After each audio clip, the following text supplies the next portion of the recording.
નમસ્કાર 11મા ઇનોવેશન ફેસ્ટિવલમાં 11 નંબરના સ્ટોલમાં હું ભાવિકાબેન કિરીટભાઈ દવે ડીસા પીએમ શ્રી જીયદુશી પ્રાથમિક શાળા આપનું હાર્દિક સ્વાગત કરું છું।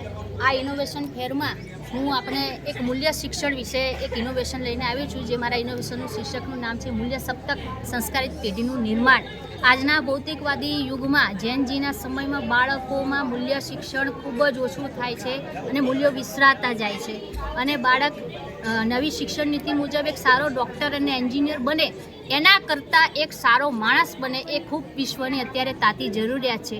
અને એને ધ્યાનમાં રાખી અને હાલના સમયમાં શાળાનું જે વાતાવરણ છે, સમગ્ર શાળાનું જે વાતાવરણ છે એને ધ્યાનમાં રાખી અને મેં જે આ ઇનોવેશન કર્યું છે એમાં બાળકોમાં હૃદય પરિવર્તન સ્વ અનુભવથી થાય છે।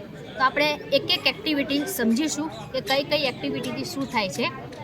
સૌપ્રથમ જે સત્યનો અરીસો એમાં બાળકોને ડાયરી આપવામાં આવે છે અથવા તો નોટ બનાવવામાં આવે છે, અને એમાં બાળકોને કહેવામાં આવે છે કે દરરોજ રાત્રે તમે કરેલું કોઈ સારું કાર્ય અથવા તો કોઈ કરેલી બોલેલું જૂઠું તમારે નોંધવાનું છે। આનાથી એક ફરક એવો પડે છે કે બાળક સારું કાર્ય કરવા માટે પ્રેરાય છે, કારણ કે એને ખબર પડે છે કે રાત્રે મારે શું લખવું, એના માટે પ્રેરાય છે, અને જૂઠું બોલવાનું ધીરે ધીરે ઓછું થાય છે। આનાથી પ્રમાણિકતા, સત્ય બોલવાની એને ગુણ વિકસે છે। બીજું છે સેલ્ફ ચેકિંગ સ્ટેશન। એના માટે મેં જે આ પ્રશ્નાવલી બનાવી છે એવી બાળકોને લગતી પ્રશ્નાવલી, મૂલ્યોને લગતી પ્રશ્નાવલી બનાવી શકાય છે। હાલ મેં જે પ્રશ્નાવલી બનાવી છે એ શિક્ષકોને લગતી પ્રશ્નાવલી છે, અને આ પ્રશ્નો એ ખૂબ ચિંતન માગી લેવા છે, અને બાળકે પોતાની જાતે પ્રામાણિકપણે મૂલ્યાંકન કરવાનું છે। એમાં જુદી કેટેગરી આપી છે કે જો 0 થી 5 હોય તો તમે સંસ્કાર યાત્રિક છો, અને સંસ્કાર યાત્રિક માટે હું એને બાળકને યલો કાર્ડ આપીશ।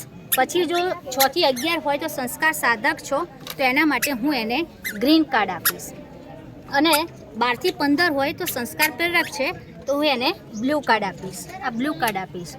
બાળક પોતાનું મૂલ્યાંકન કરશે એટલે એને એમ થશે કે હું યલો ઝોનમાં છું તો ગ્રીન ઝોનમાંનો પ્રયત્ન કરીશ, અને ગ્રીનમાં છું તો બ્લુ ઝોનમાં જવાનો પ્રયત્ન કરશે। એટલે કે એને ઉપદેશ નહીં, સ્વ અનુભવ, લર્નિંગ બાય ડુઈંગ, એનાથી બાળક જાતે પોતે સુધારવાની કોશિશ કરે છે। ત્રીજું છે અદ્રશ્ય અમાનત પેટી, બ્લેક સિક્રેટ બોક્સ, અને એમાં એવું છે કે ખોયા પાયા બોક્સ જેવી આ પ્રવૃત્તિ છે કે ભૂલથી લેવાયેલી વસ્તુ જે છે એને ચોરી કરી છે પણ એ જાહેરમાં કહી શકતો નથી, તે બ્લેક સિક્રેટ બોક્સમાં એ વસ્તુ મૂકી દે છે, અને એ પ્રમાણે જેની ખોવાઈ છે એ વસ્તુ લઈ લે છે। આ ખોયા પાયા બોક્સ જેવી અદ્રશ્ય અમાનત પેટી છે। સૌથી સારામાં સારો મારો સક્સેસફુલ પ્રયોગ હોય તો મૈત્રી કાર્ડ છે। મૈત્રી કાર્ડ આજના સમયમાં તમે જુઓ છો કે બાળકોની ઉંમર જ્યારે વધતી જાય છે, 12-13 વર્ષના થાય છે, ત્યારે તેમાં હિંસાનું પ્રમાણ, દુશ્મનાવટ, નફરત અને ગુસ્સાનું પ્રમાણ ખૂબ વધતું જાય છે। એને કાબૂમાં રાખવા માટે અમે જ્યારે શાળામાં બેસીએ ત્યારે વારંવાર ફરિયાદ આવવા માંડી, એટલે અમે થોડુંક આ લોકોને ઉપદેશ નહીં અને પોતાને એવી પ્રવૃત્તિ કરાવી કે જેથી એકવાર પ્રવૃત્તિ કર્યા પછી બાળક સુધરી જાય। એટલા માટે મેં શરૂ કર્યું કે જેનો ઝઘડો આવે છે કે જેની વાત આવે છે એ બે જણને એ દિવસે બોલવાનું નથી, બીજા દિવસે પ્રાર્થનામાં ઊભા કરવાના છે, અને પ્રાર્થના સભામાં જાહેરમાં જ એ બે જણને એવું કહેવાનું છે કે ભાઈ તું આના વિશે કાર્ડ આપી 5 વાક્યો 5 ગુણો લખ, તું આના વિશે સારા 5 ગુણો લખ। શરૂઆતમાં બાળક નહીં લખે, કારણ કે એને પેલી નેગેટિવિટી ભરી છે એટલે નહીં લખે, પણ પછી એને લખવાનું ફરજિયાત કહેવામાં ત્યારે લખે છે, ત્યારે એકબીજા પ્રત્યેની જે નકારાત્મક છે એ જાહેરમાં ત્યારે દૂર થઈ જાય છે, અને પછી અહિંસાનું એટલે કે હિંસાનું પ્રમાણ છે ઘટી જાય છે, અને બાળક કાયમી માટે મિત્ર બની જાય છે। મૈત્રી કાર્ડનો પ્રયોગ ખૂબ જ સક્સેસફુલ છે, અને બાળકો દિલથી સુધર્યા પછી જે જૂથવાદ ને બધું થાય છે એ ઓછું થઈ જાય છે। પછી છે જરૂરિયાતનું ઝાડ। ગાંધીજીનો જે 2 ખાનાનો પરિગ્રહ એવો અપરિગ્રહનો સિદ્ધાંત શીખવાડતું આ મારી એક્ટિવિટી છે।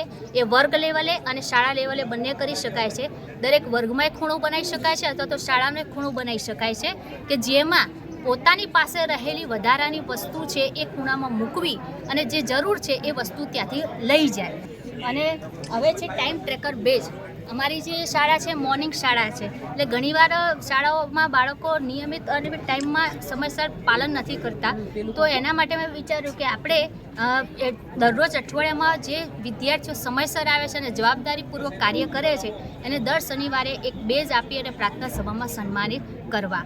આ જે 6 પ્રકારની એક્ટિવિટી છે એનો મુખ્ય હેતુ એવું છે ખાલી એક દિવસ પૂરતી નથી, બાળક એકવાર સુધર્યા પછી એનામાં આ ગુણો હંમેશના માટે રહે છે, અને બાળક જાતે સુધરવાની કોશિશ કરે છે।